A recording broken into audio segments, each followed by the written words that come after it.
1. Last night, I was in the middle of a shift for a well-known food courier service. I park in between orders at a 24-hour Walgreens, as it is prime location for many restaurants. Keep in mind that it is early evening, but still fairly bright, and there is a car show in the parking lot of the adjacent Lowe's. I get an order from a restaurant no more than half a mile away, but the house is in the next town, so I am gone for roughly 30 to 40 minutes round trip. Once I complete the delivery, I had to call my driver support for an issue about the food packaging. When I get off with them, I am about 5 minutes away from Walgreens and put myself in pause so I don't receive orders from the other town. When I arrive, my pause mode, which is supposed to last 30 minutes, is shut off, and I have been kicked off my shift for inactivity. Luckily, there's a spare shift available, likely my own, and so I sign back in. It's also still barely light out, and I am not the most observant person in the world.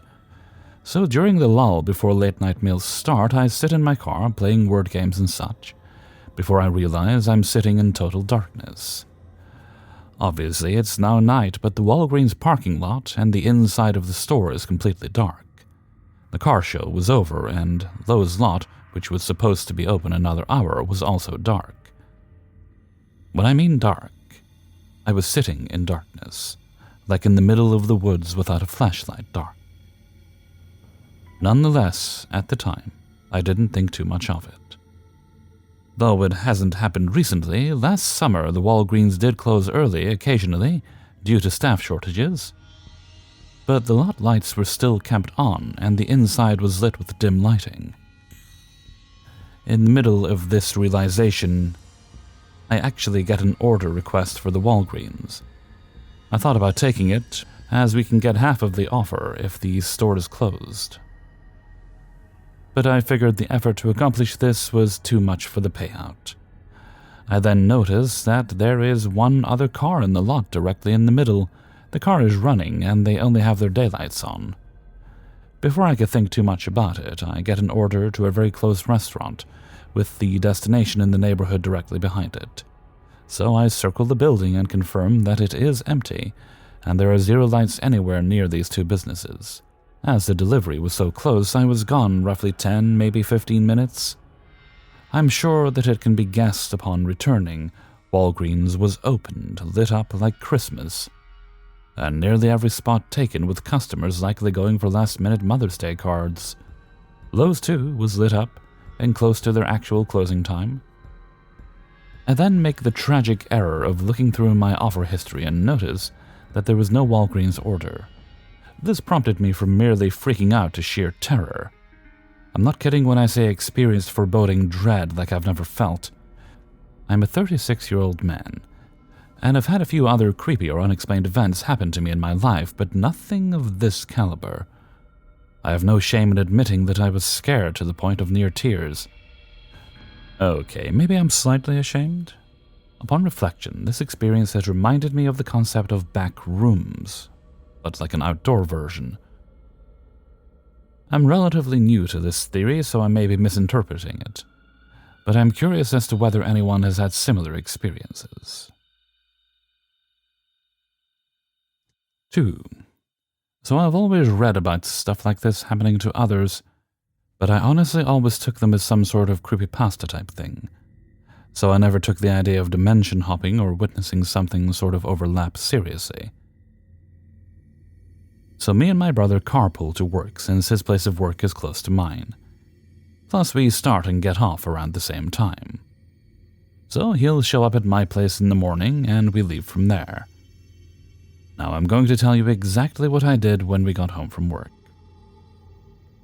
There's these 2 stray cats I've adopted. One day I just gave them some scraps and they just kept coming back, so I eventually started buying cat food for them. One is a calico cat, and the other is a tuxedo cat with an all-black face. They either recognize my car or the sound of the garage door opening because when I'm pulling up, they'll come running in from wherever, and I always feed them in the garage. My brother lowers the garage door so this other asshole cat doesn't come in and fight them for the food. After that, I go to my room and throw my backpack on my bed, while my brother jokes about something that happened to him during his shift. I laugh and hang my keys on a hook by my light switch, and I specifically remember looking at my bag, wondering if I took home my leftovers from lunch, or if I left them in the microwave at work. But I brushed it off. We head back outside to his car, and we get in, and I wait with him while it warms up. He was showing me a video when we saw two cats wrestling on my porch. The calico cat had the tuxedo cat in a weird headlock. I remember we laughed about it, and he joked that they were sparring with each other so they can take on the other stray, but then I asked, "Dude, didn't you shut the garage?" He replied with, "Yeah, 'cause the other cat tries to fight them for the food, right?" We were confused but figured maybe they found a way out. I remember I just started to feel sick when we were watching them, which I ignore since I have stomach issues anyways, so whatever. After his car is ready, we part ways, and I go back inside. I start to feel even more sick and also uneasy, like something is wrong. My anxiety is kicking in, I start to feel lightheaded, and I don't know why. I decided to go to my room to check my backpack for my food because maybe I'm just hungry. But when I go in, it wasn't on my bed. Again, I brushed it off because I've been doing this routine for so long that maybe I thought I brought my bag in but left it in the car. I check the hook by the door and the keys aren't there. I'm guessing maybe I left them in the car too because I do that sometimes. I'll just drop them in the cup holder with the windows rolled down in case our younger brother wants to use it. That way he doesn't have to bother if he decides to go on a late-night food run or whatever, but he wasn't home. I was there completely alone, so I go to the garage to check only to see the two cats are still there with the garage door completely shut. These cats are distinct, and I know for sure that there isn't another pair of cats with the same coat patterns, comfortable enough to play or just chill in my porch. At that point, I felt like I wasn't controlling my body. I opened the car, grabbed my bag, checked the cup holder for my keys, and they were right there. I just let the cats out, and then called my brother right away, who answered with, "Hey man, I was about to call you. I don't know, for some reason I have this weird feeling like something's wrong." He pulled over on the side of the road to call and check on me, but I ended up calling him first. I told him what happened, and we spent 40 minutes on the phone talking about it. He remembers watching me pour cat food in their bowls and thinking to shut the garage door so they can eat peacefully. But he also remembers standing in the hallway, telling me what happened during his shift, and watching me open the door to my room and laughing at his story while throwing my bag in, and he remembers me pulling out my keys and hanging them on the hook by my light switch. He also said that he knows for a fact that we both watched the cats wrestle from his car because he remembers joking about them training each other. On top of all that, we both started feeling sick around the same time, but he figured, hey, it's that time of year, maybe I'm just getting sick. I have to say, I do take THC gummies or vape, but only before bed as it helps me sleep, so I do not use enough to get high, but enough to where my body feels it and relaxes. If it was just me, I would have convinced myself it's the cannabis, but my brother was with me the whole time, and he's completely sober. So I'm wondering if anyone here might know what happened. There's literally no one I know personally that I can talk to, so I'm hoping for at least an idea of what might have happened to us. Thank you for listening this far. 3. This wasn't recent, it was about 2016 or 2017. I've been thinking about this story a lot lately. It happened to both my grandfather and I, but he has since passed away, therefore I can't really brainstorm possible explanations with him, so it's up to you all to clue me in on what might have happened. I live in Texas. If there's one thing about us, it's that we're no strangers to long drives. I moved in with my grandparents in high school. My granddad, being the sweetheart that he was, drove me to school in the mornings and never complained about the 45-minute that it was each way. One particular morning it was dark, as it usually was during the time we had to leave in order to get there by 7 a.m. We were both rather quiet on the drive that morning, and were content to listen to the talk radio that was playing. We were about 15 minutes into the drive when I noticed we were approaching fog on the highway. In my area, we don't get fog often, So I genuinely don't know if fog usually builds up gradually, or if it is normal to have just a thick curtain of insanely dense and unmoving fog just appear in the short distance. That's not the part that weirds me out, though. It's what happened when we entered. When we entered, there was no visibility. There was no way to see the cars in the 4 or 5 lanes of traffic just on our side of the highway alone. They just vanished. It was so thick we couldn't see maybe a foot in front of us. But I noticed it was oddly quiet. I couldn't hear any of the traffic anymore, or even the sound of the friction between our own tires on the road. Then, if the vibes weren't eerie enough, the fog turned into the brightest light engulfing the car imaginable. This wasn't potential headlights from the other side of the highway, on the basis that the light was just too bright. It was like lightning struck us, except the duration was maybe a minute, I think. Every window you looked at was just white light that almost hurt to look at. During this time, our radio started breaking up and eventually cut out completely. And then, as quickly as the light came on, it just vanished. And when it did, the fog vanished too, and all the typical noises of the highway came flooding back, as did the radio. We both kind of looked at each other as if to say, that was strange. And when I even started to ask what it was, my granddad just said, I don't want to talk about it. I think it genuinely disturbed him. Another strange fact about it all is that the drive was mysteriously cut in half, despite us not even going a third of the speed in the fog. Anyway, again, there has to be a reason that happened. What do you all think that light was? 4. Last summer, a friend and I were bored, and as bored teenagers do, we decided to roam around the downtown area of BM's town. In this area, there's a train track that runs right through the middle, although very little of it runs through a populated area. These tracks are only used by cargo trains that run through at night, and even then there's very few, so we've started walking on them. We went north, a direction neither of us have ever gone on these tracks, but we didn't pass any place that the train could enter onto the tracks. After leaving the busier part of downtown, the tracks quickly became unusable, covered in broken glass and metalwork, plants reclaiming them, and a huge pile of sizable rocks that were dumped on top of the tracks for reasons unknown. At the end of the tracks, we stumbled upon what looked to be an area for the train cars to be loaded with supplies, without having to remove them from the tracks, which was where the pile of rocks was. We hung around that area for a moment before going back the way we came. Right before we reached the place we started, a train honked and BM and I quickly got off the tracks. The train appeared to be stopped, but we could only see its big headlight and could barely make out the front car from a distance. But we both knew it was a train. In between us and the train, there was a road that had guardrails and the train Xing signs. BM and I heard the dinging sounds when the guardrails were going down, but the train wasn't coming. Neither of us had our phones on us. Bad move for walking on train tracks, I know. So we couldn't see how long we were waiting for the train to pass. But we know it had to have been longer than 10 minutes. It was a sweltering day, and we weren't too keen on waiting any longer.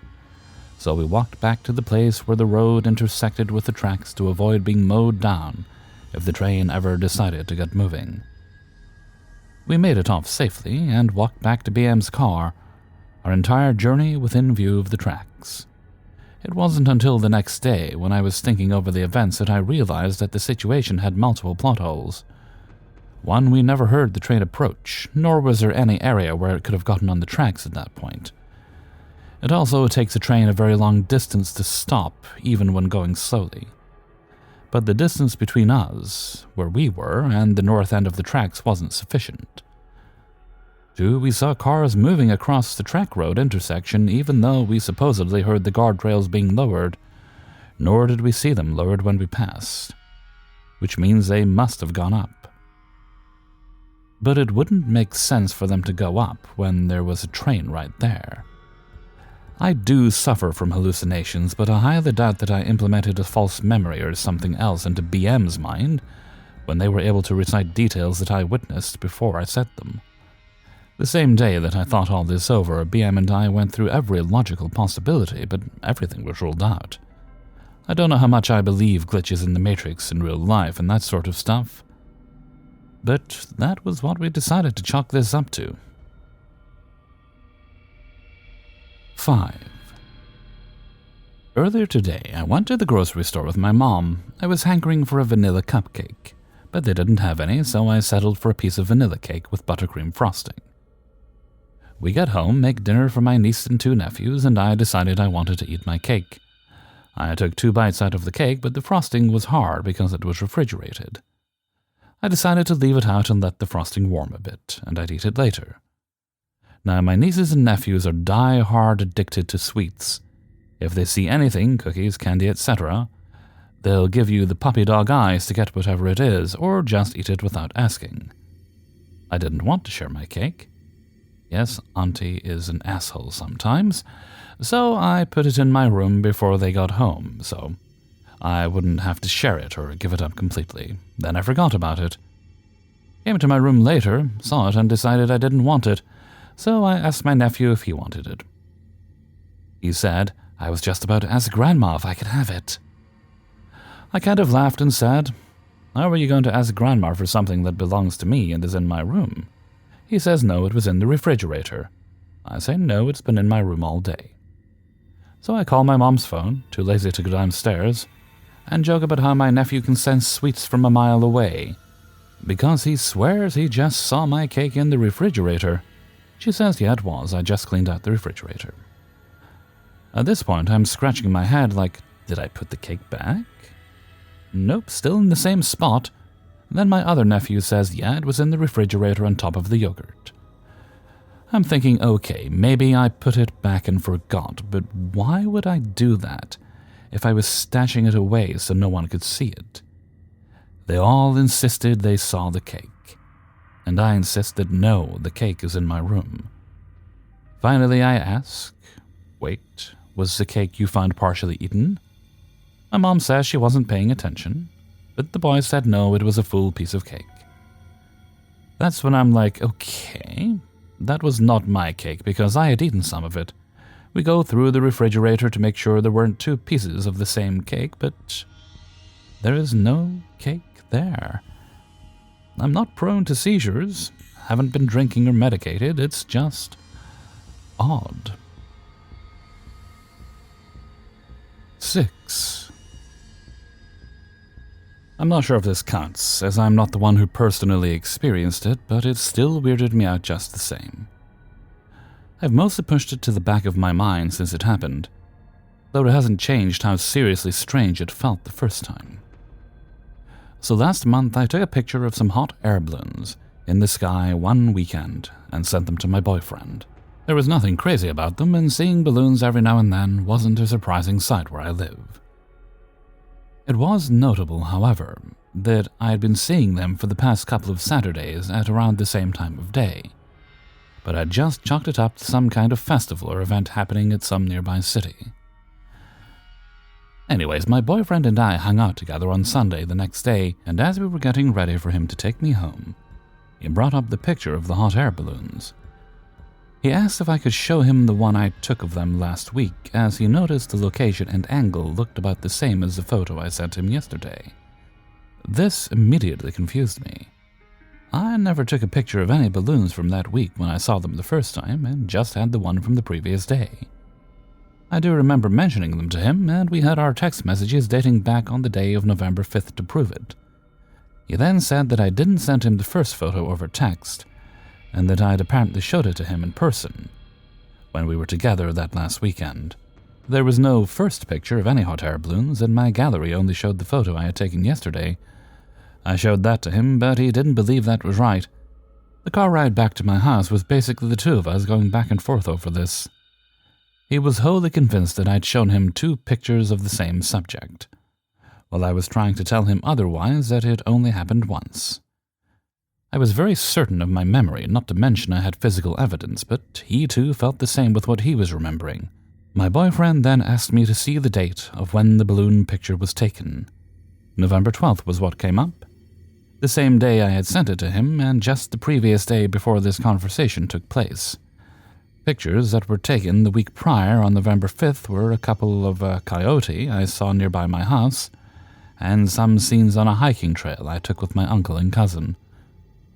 With no real proper explanation, we just gave up on it, and my boyfriend quickly apologized for having any doubts about it. He brushed it off as him simply being tired, but it was easy to see that he was clearly shaken up.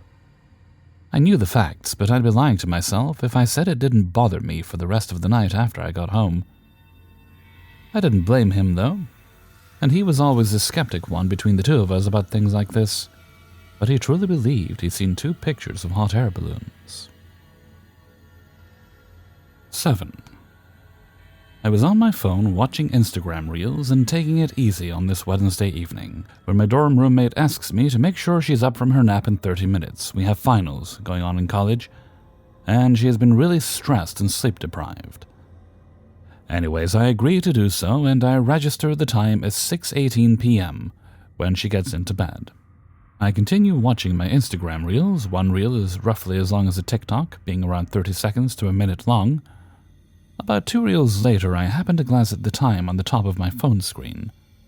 I register 6:18 p.m. when it should ideally have been 6:20 p.m. I didn't think of it at all. I usually disassociate while watching Reels or TikTok. But around 3 reels later, I glance at the top of my screen and look at the time again. 6:18 p.m.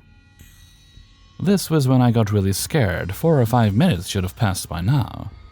But my phone still showed 6:18 p.m. I switched my phone off and back on, but that didn't change anything. It was just me, the running of the air conditioner, and the Instagram Reels that were active. I leave my boyfriend a text, but it wasn't delivering. I checked my laptop to see the time, but it also displayed 6:18 p.m. I wanted to get up and check the time on my roommate's phone, but I was too scared to move.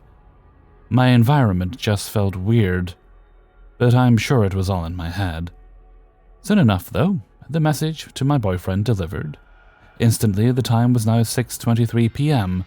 I could now start hearing my roommate breathe in her sleep, and I realized that the whole time before I could not hear breathing. I also now receive a message from my friend who was complaining about experiencing acid reflux and how she can't wrap her head around our project management and contracts final assignment. I felt amazing reading her messages because it all felt so trivial and insignificant to what I thought I experienced. At around 6:36, though, my roommate's phone starts ringing. She wakes up from the nap, speaks on the phone, and disconnects.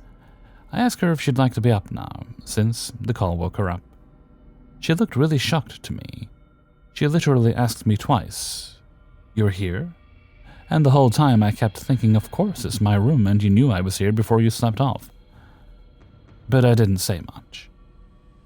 Why was she so shocked to know that I was in the room? I'm ruling it off as her being slightly disoriented from having woken up after being sleep-deprived. I'm trying to rationalize the situation as much as I can by telling myself she was sleepy and that my devices probably glitched. But I don't know entirely. Time freezing, my environment feeling wrong, her just looking so shocked to see me. I don't understand. I asked my roommate why she was so surprised to see me in the room. She told me that for some reason she wasn't expecting me to be there and had forgotten that I was. To which I asked her, "But you had asked me to make sure you were up. I'd have to be in the room for that." She just thought hard and couldn't actually wrap her head around why she reacted that way.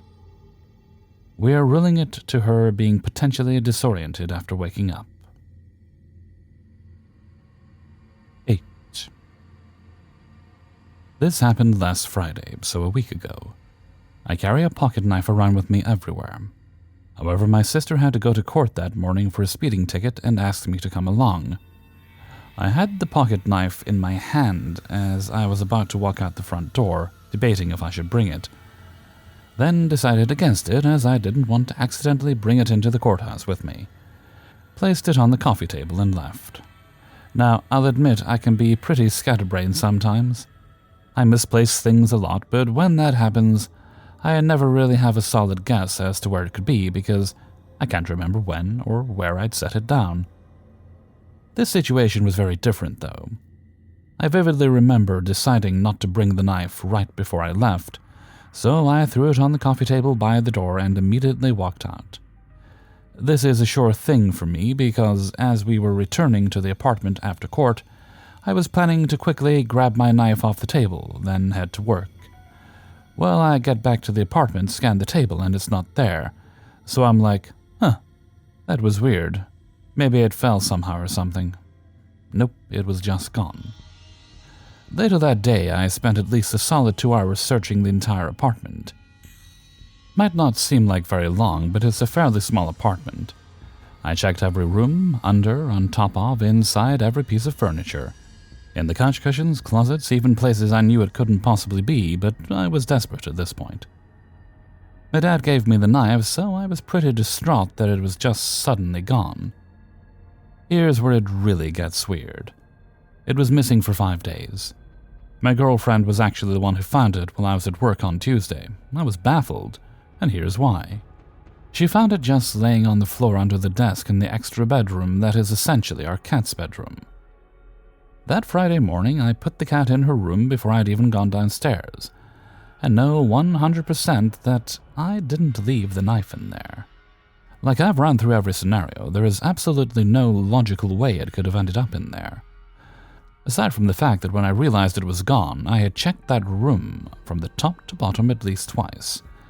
There's no way I would have missed it just being on the floor, and there's also no way my girlfriend would have missed it as she had been helping me look. I'm just at a loss here. It's really something messing with me, and literally any other situation where I've lost something, I've been able to acknowledge that I simply didn't remember when or where I'd set it down. But this is totally different. I've played through the scenario in my head hundreds of times, and I know for a fact I never left the knife anywhere but downstairs on the table. If anyone has any sort of explanation for this, please help me out here. I've never had anything like this happen before, and I'm really struggling to understand how it just suddenly reappeared in a completely different place days later. A few answers to FAQs I've received when telling people this story. Nobody else has access to the apartment and the doors stay locked. The only exception is that I can't remember if I'd locked it when I left for court, but I was only gone for about 2.5 hours. There is no possible way the cat could have messed with it.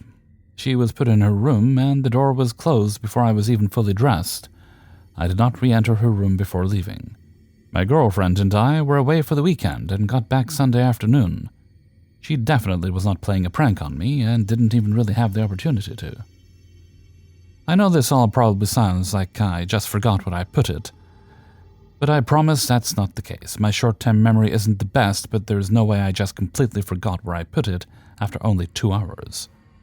I also know I'm definitely not the only one who's experienced this sort of glitch. So if you have a similar story to share, I'd love to hear it. 9. This is one of the more interesting glitches I've experienced over the past couple of years, as it seems to involve manually programming space-time for other people's future use. I'm a mural painter, and last year about this time I had a restaurant client in Tucson, Arizona. It was a new build-out, and the 2 walls I was to work on were finished, so I was in there at nights during the last part of construction. My murals are at opposite ends of the wide open space, and I had set up 2 separate workstations near them, with all the colors and tools I'd need for each one. On occasion, I would need something from the other spot, and I'd have to trot over to get it and trot back. Eventually, the builders finished the front line counter and the separating wall that runs alongside it, creating a causeway for the customers to walk from the point-of-sale location to the drink station to fill their cups. This causeway also happened to connect my 2 workstations, and for the last few days of the build-out, it was the only safe passage from the front of the store to the back. One night being a particularly good night, because I was high and almost finished with both murals, I had some upbeat music playing and began painting away. I needed my paintbrush comb from the other end, so I made my way through the new causeway doing a very specific skip that the old cartoon duck baby Huey does. It involves skipping big and swinging the arms loosely with derpy abandon. That's the best I can explain it. Go search for the video clip if you're unfamiliar. I did this goofy skip in both directions, and for the rest of the night, in that mood, I did the Baby Huey skip along the little causeway every single time. Bear in mind, all the windows were covered in paper and none of the security cameras had been installed, and I was the only person in there at the time. I finished the murals and decided to hang around for the grand opening of the business the following week. During that week, they moved in all the equipment, installed the new security system, and finalized all the new hires. I hung out there during the week because they were training employees, which meant lots of free food and free drinks. 2 days before they opened to the public, I was sitting near the bar, eating a sandwich, and watched as the bartender made his way around the bar and toward the back of the business, taking the causeway, and he did the exact Baby Huey skip I'd been doing all night just a few days before. I stopped chewing for a second as I processed that. Then he came out of the back again toward the bar, taking the causeway, and did the Baby Huey skip again. I didn't mention it to anyone, I just laughed WTF to myself. Opening day 2 days later, I was there to say hi to people and promote my mural business if anyone asked, low-key. I was sitting near the bar again, same table, different seat, different bartender at the bar. I guess she needed something because she darted out from the bar and made her way to the back. I was watching and thinking, no. But she walked through the causeway and did the same Baby Huey skip. This time I just had to say something, so when she came back up to the bar, I asked her about why she skipped that way. She responded, "Oh, did I? I guess I just feel like that when I go through there. I don't know." Another employee piped up and said they felt that way too. There were a lot of things that may come to mind when moving through a human corral, but I'm pretty certain that skipping like a dim-witted cartoon duck has got to be low on the list. I'm pretty convinced that I somehow carved a potentiality into that little area of space-time by consciously doing the Baby Huey. 10. Some backstory before starting. This occurred in the summer of 2012. I've only experienced missing time incidents a few times, but will only share the story of the first time because that's the only one that had corroborating witnesses, so I could be absolutely certain of all the bizarre details. So this friend Gio would occasionally make what we jokingly called our game night Walmart runs. Basically, on some weekends, when some of our schedules lined up right for us to be able to play video games late into the night, like old times, we'd sometimes have to take a brief intermission to go get coffee, snacks, energy drinks. These runs would typically occur around 2 or 3 a.m., and the reason we chose Walmart because there was a Walmart that was only about 3/4 of a mile away. On this particular summer night in 2012, energy drinks were the only things we were running low on, so we figured we'd take a break a little early at 12:47 a.m. to go just get the energy drinks and head back. If you're thinking it's oddly specific that I remember exactly 12:47, we'll get back to that later. Gio and I volunteer to be the ones to head out for the drinks, and we hop in my car and drive straight to the Walmart. No red lights along the way. We head straight inside and spent only about 2 or 3 minutes in the store, wanting to get back to our gaming night. We rushed to grab only what we needed and headed to self-checkout. We drove straight home and arrived to our other friends seeming much more tired and exhausted than when we left, and they asked what took so long. We thought they were joking and gave a smart-ass response to how long of a drive it was. They seemed confused and demanded a more serious answer. That's when we got confused and asked what they were talking about. They showed us the clock and we couldn't believe it was 4:30 a.m. We also checked the time in our phones to confirm this. Yep, 4:30 a.m. At this point we started telling them everything, how we rushed straight there, went through the store quickly and came straight back. They obviously weren't buying it. It's at this point we started double-checking to make sure we had our timeline right. They'd sent us a text with a list of each of their preferred energy drinks, so we double-checked the time on that, since they sent it seconds after we'd walked out the door. Yep, 12:47 a.m. Gio and I have discussed this incident a few times, trying to make sense of what happened. Ultimately, we've never been able to come up with any answers that make sense. As far as the friends we were hanging out with that night, I'm unsure if they believed us or not, that we really did go straight there and come straight back. It still makes me a little uneasy trying to untangle the confusion of what could have possibly happened that night.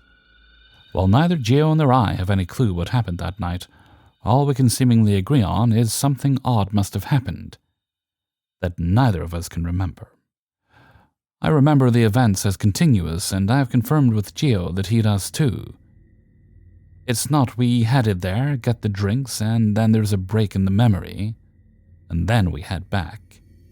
It's just a continuous sequence of events of us driving there, rushing through the store to get the drinks to head back to our game night ASAP, and heading straight home. 11. I was in my late 20s or early 30s. I'm in my 70s now and still amazed by this. I bought a silver ring at an art festival, had the ring part, that goes over your finger, cut off, and the rest of the ring made into a charm to wear on a chain. I wore it every day, 24/7, never removed it, and constantly rubbed it like a worry stone. Because it was cut off of a ring, it had a lumpy texture, and I was always playing with it. One night during intimacies with my then boyfriend, the pendant kept hitting him in the face, so I took it off and tossed it across the room onto my vanity table. I heard it hit the table and slide off, assuming it landed on the carpet. Next morning, couldn't find it. Not anywhere on the carpet, not stuck to any part of the vanity, not in my drawer, nowhere.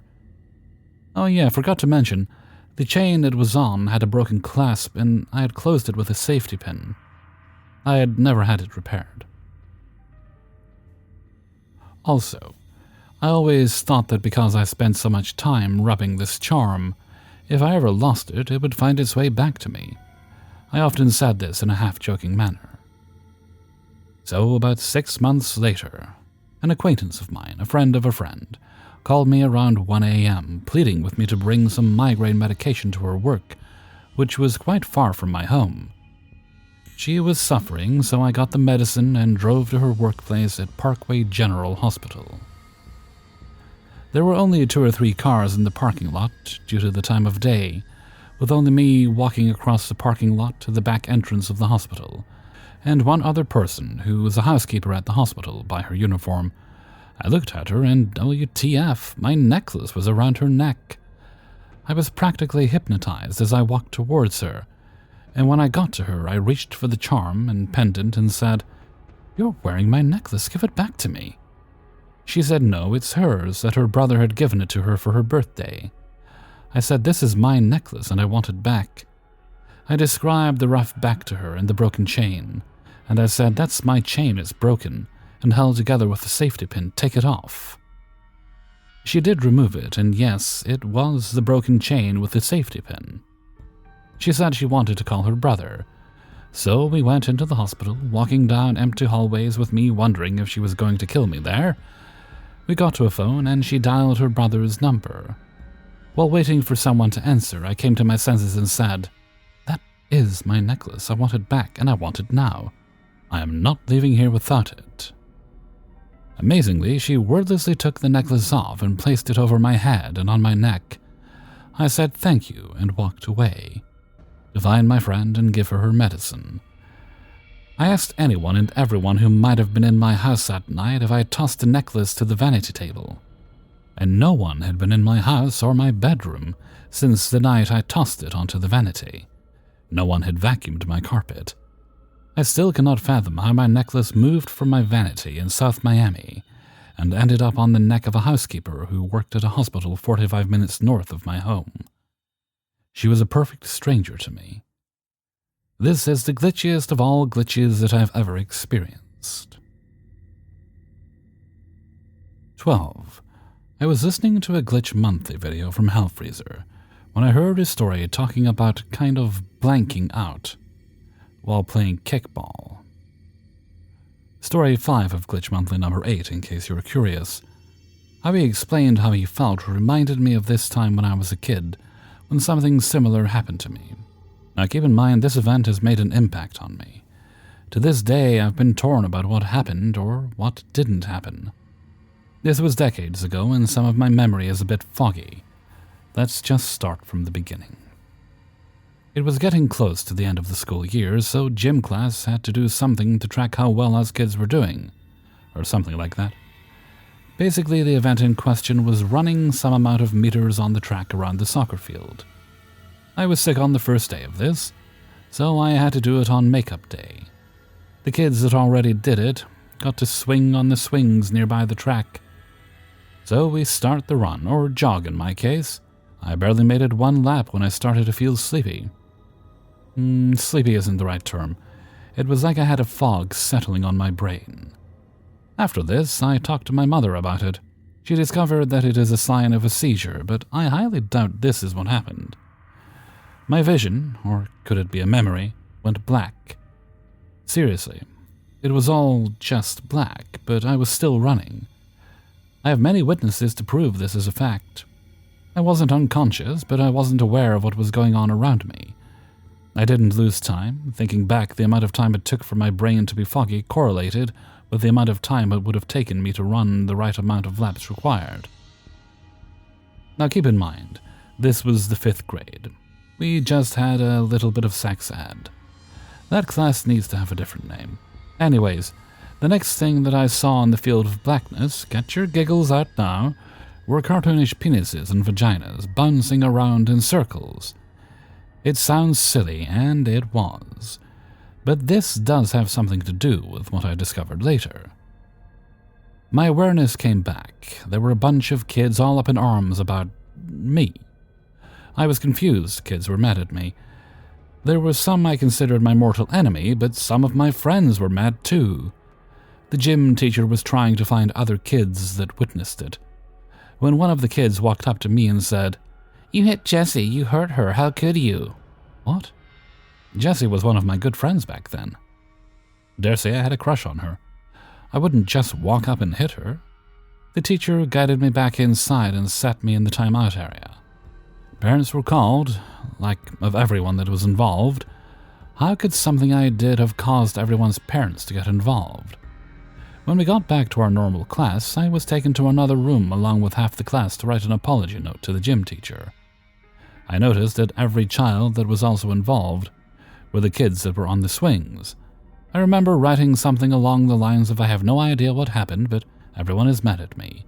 They say I hurt someone, but that is something I do not want to do. So whatever I did, I am sorry." Everyone's parents had to come and pick up the kids. While I was walking away, I heard one of the parents say to their kid, "At least they know who started it." This is their side of the story. I heard this from the teacher, my parents, and the kids. However, none of the kids running the track or the gym teacher saw what happened. Just heard it afterwards. Keep in mind, this is clips from what I heard and my memory is a bit foggy. Almost right away, I'm assuming after the first lap, I started throwing stones at the kids on the swings. This fits due to the fact that the track was made out of stones. However, I detest throwing stones at people. I'm very anal about my kids tossing stones regardless of where they throw it. But apparently every time I run past the swings, I tossed a stone or two randomly to the kids. Somewhere I apparently complained about a couple of the kids yelling at us running kids. Go penis, go vagina. Again, not what I would do. I would have tried to bounce around as if I was a flaccid member. At one point, apparently after they complained about me to the teacher, just to have her do nothing to stop me, the kids started to throw the stones back. It was around this time that a stone hit Jessie. She had a gnarly bruise on her leg, so that checks out. It was when the bystanders or runners getting hit is when the teacher got involved. The questions that have bothered me since then, if I did throw the first stone, why didn't the teacher intervene when they started to complain? Why did I blank out? What was that foggy feeling, and why did it only last until I was done running?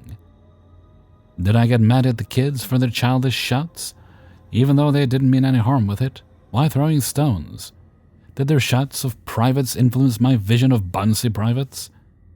Why didn't any other child see me throwing stones? I know these kids wouldn't come up with a lie to get away with throwing stones. If they did lie, why? What would the purpose be of throwing stones at me if it wasn't to get me back? Did I legitimately black out just to get away from throwing stones? But the biggest question, what really did happen? I mean, do I believe and trust these kids? Because it was more than just the bullies that saw me throw stones, but this is something that I wouldn't do. If any of the kids on the swings hear this, I am deeply sorry. Growing up, I have come to terms that I was, in fact, in the wrong. The evidence stacks against me, but also for me.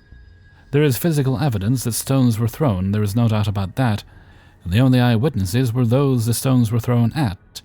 No one that was running the track with me saw anything until the rocks were thrown back at me.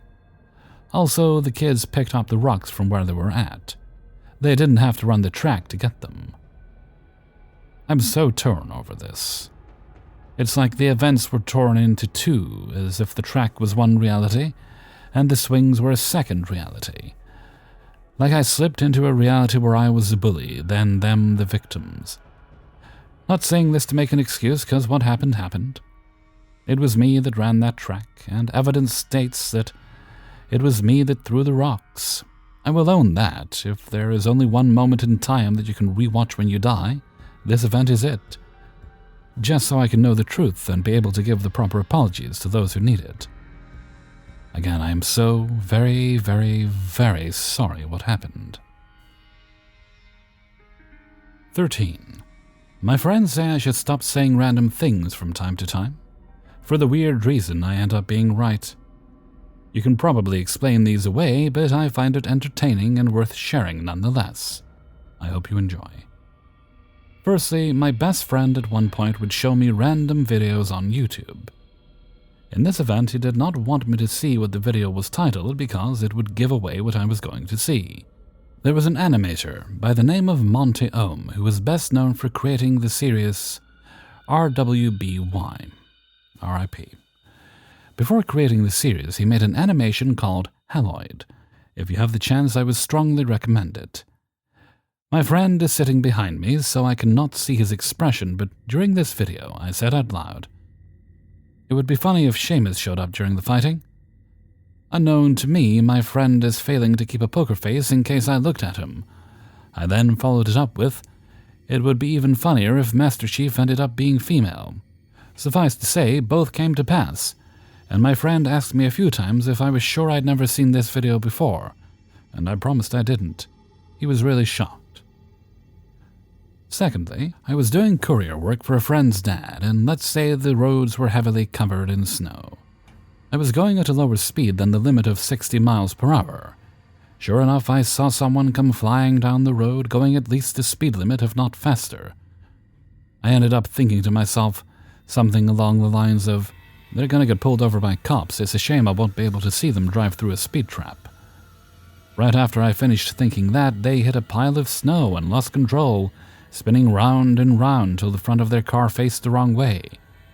Thankfully, no one seemed hurt, so I just moved on, but it was quite the surprise that just happened out in the middle of nowhere. Thirdly is when I was at a call center. Behind me, two co-workers were talking, and suddenly, the mentioning of age came up, and the older one said to the effect of, "Guess how old I am?"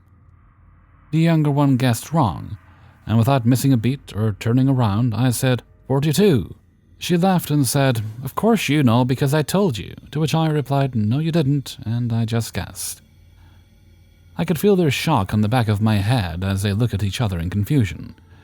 At least that's what I imagined they did hearing this news. Fourth, one of my friends was streaming Persona 4, and was at the end for the true ending. I want to point out that I've never seen, played, or watched this game up to this point. She was fighting the boss and beat it. I then said in chat, "Now you fight the real boss." I was joking when I said this, but sure enough, she was fighting the second fight before the final boss. Fifth, if you ever heard of the game Phasmophobia. You should really try it, but the point of this story, I had a dream I was playing the game and said something to the effect of, "Come hunt me," and the ghost obliged. Cut to the following week, an update came out that if you tell the Ouija board, hide and seek, it will hunt you. And no, I don't watch or read the update log, so I found that one a bit amusing. 6th, I subscribe to a phone app called Pandora, and for those that don't know, it's an app that lets you make custom playlists. I need to explain that my music taste is so random you will never know what's going to play next. Example, you could be listening to J-pop, then it's country. After that, it could be a sea shanty. The point is, there's no way that I could ever predict what would come next. At least 2 occasions I would be listening to a song, and at least halfway before that song ends, I would be humming to my internal voice a different song. Surely enough, that second song just happened to be the next play on the app. I'm sure you can probably explain away all these examples, but I hope you enjoyed them anyway. 14. This happened on a road trip when I was 17, almost 18. It was me and my sister, a couple of years older than me, and she was driving a super long beaten road through the desert. About 2 hours on the road passed, and suddenly I noticed that the car that was behind us veered off of the road and came to a standstill. My sister audibly wonders what they're up to. A few dozen seconds later, there's this terrible series of bumps and cracks in the road that shake the car and knock the phone off the seat. Taking the auxiliary out and halting the music, it lands close to me, so I pick it up and start to reconnect the phone. When I do, we get this random catchy ad about trash. The next thing of note happens seconds after the ad ends. I stare off into the window, and I see a truck parked ahead of us. As we pass it, I stupidly kept looking at it, and the sheen it gave off, the glare from the sun, completely blinded me for a bit. When I closed my eyes, I still saw the outline of it. I was afraid it was burned into my retinas when I finally opened my eyelids. It started to fade slowly, and all I can remember seeing again after that is the emergency airbag in the car pop into my face and the sounds of metal on metal. My vision started going black, and the image that's in my eyes from the truck fades completely. But when it fades, I open my eyes to see us still driving like nothing happened. That's when I noticed the car behind us, same license plate as before, same car, color, even the same driver to my eyes. The same things happened again, the road being bad and bumping the phone down, the auxiliary disconnecting, and the same damn ad playing. All the while I'm panicking in my head since my sister dismissed my questions like nothing out of the ordinary happened. We come up to the truck again and I stare. My eyes again have the after image of it just as before. I hear metal scraping and feeling the airbag pummel my face. As it fades, I'm scared to open my eyes again. But I hear my sister ask, "What is that car doing?" It forces my eyes open to see the same car, for the 3rd time, steering into the open desert before halting. In a full-blown panic mode as I look ahead and see the crude road up ahead, I hold onto the phone for dear life and manage to stop the phone from disconnecting. But we still get an ad when the next song plays. The same damn ad.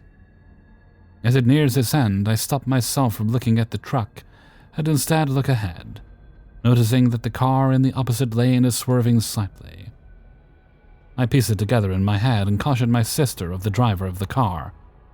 She has to swerve to avoid the car as it goes into the wrong side of the road, barely missing our car thanks to my sister's driving.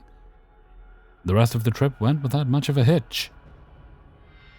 My friend who I told this to said it may have been something like quantum immortality, or a swap between universes. I've always been interested in this stuff, but I've no clue how to explain my experience. 15. Hello everyone. I was just recently reminded of this weird event that happened that may be a glitch. At least it was strange. Let me do some quick background story so you'd understand why I react the way I did. When my oldest son was about 5 or 6, we caught him stealing Pokemon cards and figures from my friend Zephyr. Yes, I have lived with him for a long time, hence why he's in a lot of my stories. Anyways, Zephyr was going to give him the cards and even some of his old toys once he gathered them all, but since he caught Tony with his stuff, he decided not to. He also took everything from Tony, even TV and game privileges, until he earned them back. He learned very quick the value of money and things. In fact, I'm proud to say that he currently has a job and paying for his own food and entertainment. One last quick thing you need to know is that we are a huge card game and board game family, nerds all the way. Magic the Gathering is a big one, in case you were wondering. So, on to the maybe glitch. Many years after Tony's heist, after my divorce and having to move back in with my mother and brother to help her out, my children were going back and forth from my place to my ex's place. We were cleaning one day because we planned to move to a place that was bigger than the current apartment. You know, so the kids could have rooms of their own. So I had Tony help me move things from under my mother's bed, so we can sort out some things and throw away what was not needed. I came across a plastic bag that was tied up. When I moved it, I recognized that there were cards in the bag shuffling around. So I thought, hey, I found some of my brother's cards. My mother didn't collect cards, and I didn't keep them in a plastic bag, so it was either some of my brother's extra cards or maybe even some of my late father's collections. I pulled it out, opened it, and looked inside. What? It was fine, I was just curious. But I'm glad I looked inside because the cards that were inside were Duel Masters. For those that don't know, Duel Masters is a game that was supposed to be America's answer to Yu-Gi-Oh! Or something like that. Another dueling trading card game with an animated show to go with it. A game I never bought or played. "Hey brother, did you pay Duel Masters?" I yelled out to the house. "What's Duel Masters?" he calls back. I glanced at Tony. "What?" he replied. I showed him the cards. "Did you get these from somewhere?" He shook his head. "No, I don't even know that game." "Now, I'm not going to be mad at you, because what's done is done. I just want to know if you got these somehow." He insisted that he didn't get them from anywhere. So I showed my mother and brother the cards and the bag it was in. Neither of them have seen the cards before, and my mother even pointed out that the bag they were in was from a store they never shopped at. I didn't even hear about the store before. I examined the cards and bag closer. The bag looked pretty old and worn out, like as if whomever had the bag used it for quite a while. However, the cards looked new and taken care of. I don't know about the deck building for that game, but I think there was enough to build a playable deck, like as if someone carried this bag around to play with friends. My brother wasn't the social type. He'd prefer to play online games instead of meet people in person. In fact, the only time he plays Magic the Gathering was with me or our younger brother. Also, he tried to learn Yu-Gi-Oh! A couple of years before this, but he couldn't learn any new games. So him trying to learn a new game all by himself is out. I believe that Tony had nothing to do with it, mainly because when would he have the time to hide a deck of cards under my mother's bed without anyone else knowing it? And the fact that he had nothing to lose when I confronted him, but he still insists it wasn't his, tells me he was being truthful. I still have these cards to this day. Well, they weren't as well cared for as the previous user, but whenever I see them I keep thinking, how in the world did we come into possession of these cards? I wonder how much they will go for in their current state. 16. This story is about 5 years old now, give or take a few months. For a while I thought maybe I had dreamed it or something, but my mom corroborated my story.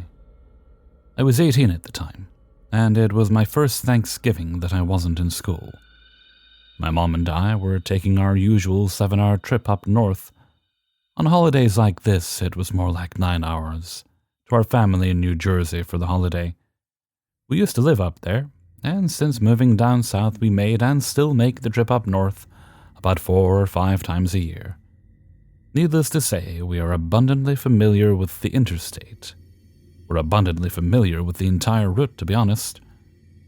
The way we always go is by taking Route 64 to 295 before getting on the interstate, the beautiful I-95. It sucks. It is always filled with traffic, so naturally the two of us leave at ungodly hours in the morning. This doesn't bug either of us, really, because we both wake up early anyway. So this trip started off like any other. We were at the door by 6:15, had our Chick-fil-A in hand by 6:30, and were filled up on gas and on the road by 7 or so. The first part of the trip was fine. We put on music, talked about random stuff, and gossiped as mothers and daughters do. By the time we got to the 295 exit, it was still fairly early, but both of us were wide awake. She took the exit and we were set. The road looked as it always did and nothing was out of the ordinary.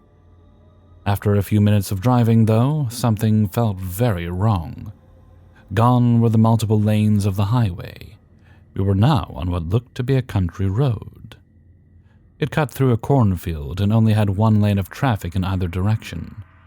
We were, as far as either of us could see, the only ones driving on that stretch of road. There was a little farmhouse on our right side, but that's about all. My mom and I were both really taken aback because we had just been on the highway. Neither of us had noticed any exits, nor had my mom gotten off at the wrong one. We had been on 295, and then, suddenly, we weren't. My mom tried to rationalize it at first, saying that she probably wasn't paying attention because she had a bit of a headache forming and had gotten off at the wrong exit. At the time, I agreed with her, but something felt very, very off, and suddenly, the Chick-fil-A breakfast wasn't sitting so well anymore. There weren't any signs for directions, only a few speed limit signs as we kept going. When I looked at the dashboard clock, too, only a minute or so had gone by. By the looks of it, we were in the middle of nowhere, Virginia.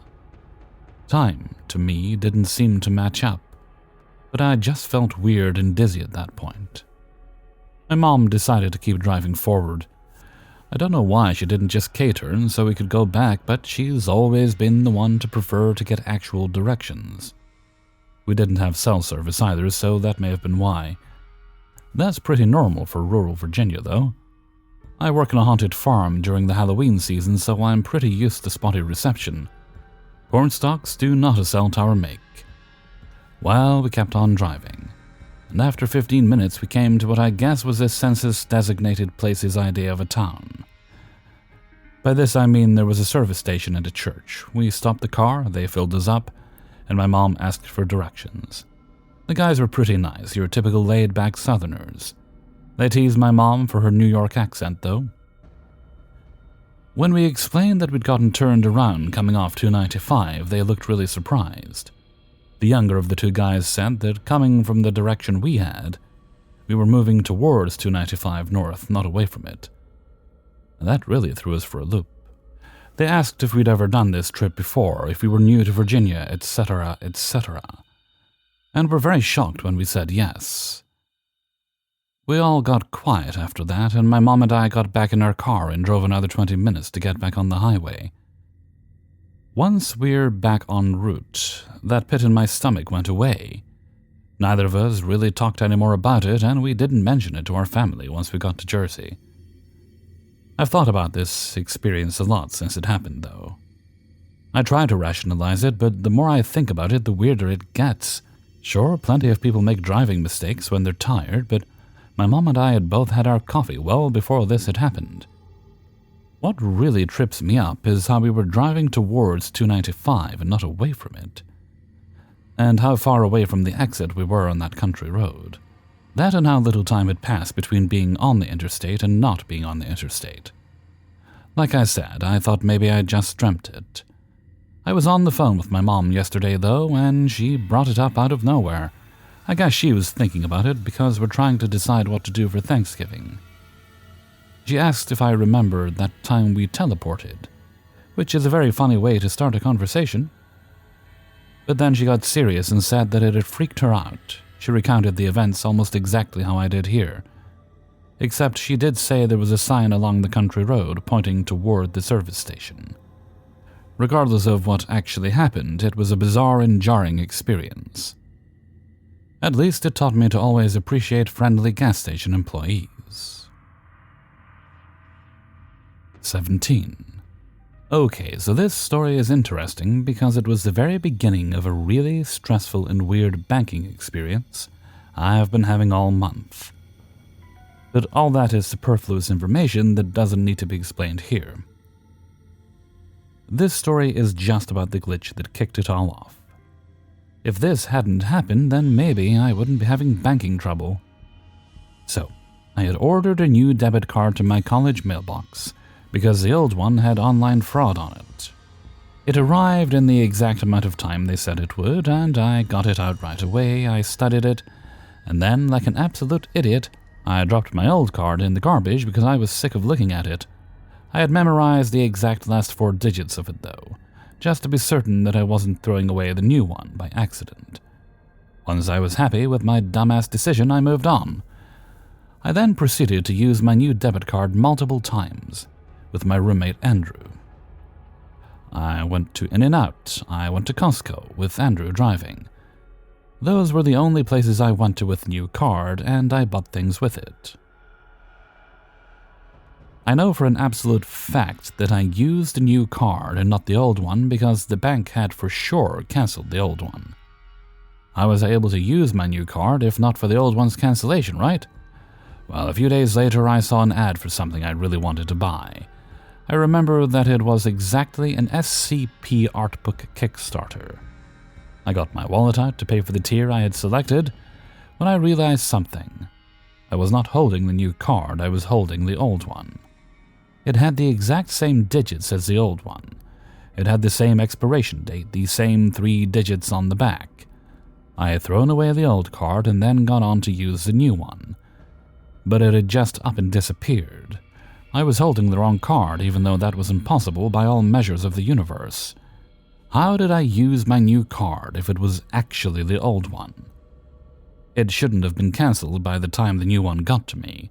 And I know for a fact that it was closed, since my bank told me for certain it had been. This is definitely the most disturbing thing that's ever happened to me in my life. I do not believe in ghosts or simulation theory or what have you, but this happened, and I don't understand how. My card got swapped with the cancelled, defrauded one somehow, and it fucks me up to think about it. Even now that a little time has passed. A little over a month has passed since this incident, and I'm still having bank and card troubles to this day. All because of this one weird glitch in the Matrix. 18. I moved to the state I live in during my junior year almost 19 years ago. In high school I met Jane, and we quickly became really great friends. Her family was like my second family, her little brother is like my own. I would often go to her house because of how much land they had for privacy. It was around a very prominent bend on the road, and you had to be careful not to miss the entrance to her driveway. I also met my partner in high school, so we all knew each other. Fast forward to now, my partner and I have 2 awesome kids. Nina, 5-year-old, and Jasper, 3 months old. Nina had attended a little academy before she started Catholic school. Once we found out I was pregnant with Jasper, we decided it would be good for Nina to go back the summer before Catholic school began again. Now, I always like running my GPS anywhere I go, despite knowing how to get to places just to avoid traffic jams and make sure I'm taking the fastest route. So, while driving Nina to summer school for some unusual reason, my GPS was bringing me down Jane's old street. Didn't really think twice about it since her parents sold the house.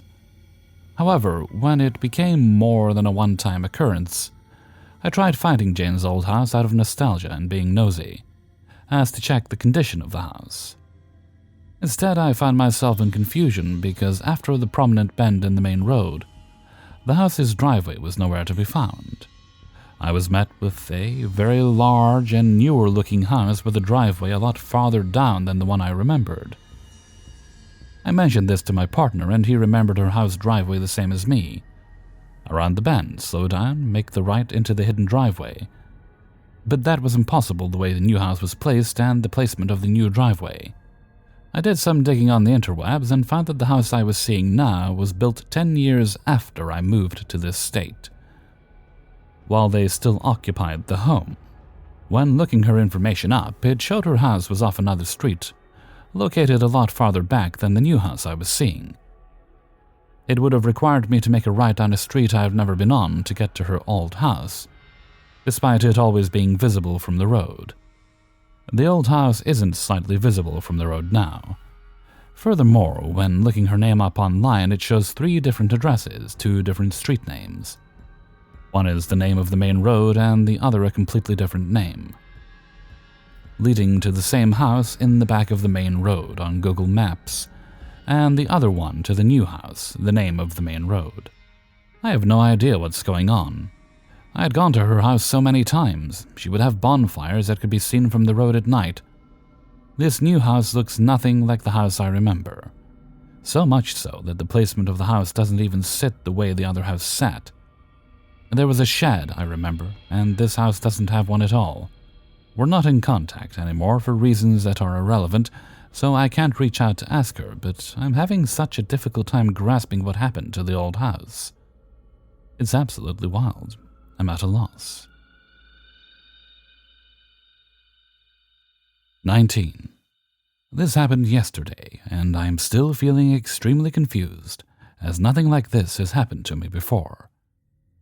These days I rarely take public transport, but I had a customer meeting at city center that is more convenient to get there by commuter train than trying to find a parking spot with a car.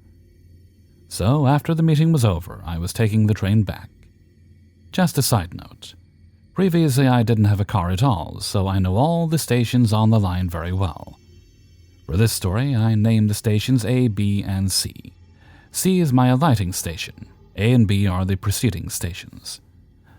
I was sitting next to 2 women, and the train has stopped at station A. They said to each other that the next station, B, would be their stop. I was thinking that it's a really cool station. It's a tunnel with some nice wall murals. It's the only tunnel station on the line, so it's easy to recognize. So we continue into the B station, and the 2 women, as well as a bunch of other people, get off, and some new people enter the train car. The train leaves towards station C, and I know it takes about 5 minutes until that station, so I'm just waiting for mine, not paying much attention to anything. Until the PA system on the train announces that the next stop is station B. I check the next station's screen on the end of the train corridor, and it reads station B. First, I thought the PA system is malfunctioning, but then I look out the window. We are actually approaching station B, and we're definitely moving forward, not reversing. I am really confused at this point, and I see there is another man sitting adjacent to me and also looking very puzzled as well. The train stops at station B, and again some people get on and some people get off the train. No, the 2 women had not respawned or anything, and as far as I can tell, no other passengers near me had changed since we left station B the first time. The next leg to station C goes without incident, and when I'm getting off, I can see the other man is still looking very confused. After I got home, I try to make sense of it, but I can't. I have so many questions. One thing I remarked on when I left for the meeting in the morning was that all the trains going to the city center were about 5 minutes late. So had this been happening already then? And why did some people get off on the second time we arrived at the station? Why didn't they get off the first time? And since at least one other passenger noticed something weird happening, it wasn't just me. How many others noticed or were affected? Many were fixed on their phones, so maybe they didn't even pay any attention to what happened. 20. I have thought for the last 2 years that this event was a Mandela effect, but after finding the glitch in the Matrix sub, I am starting to think maybe it was a glitch. Anyone else have something so blatant happen? I'm hesitant to tell this story. No one believes it, even my husband who saw the whole thing, but here we go. My neighbor is directly across the street from me. They're married and expecting a baby. The wife is a tiny blonde woman, very Caucasian, very tiny build. We wave to each other daily and yell salutations across the street. She goes into labor and they leave for the hospital. A week later, I see the car has returned, so I bake some cookies to take over and congratulate them.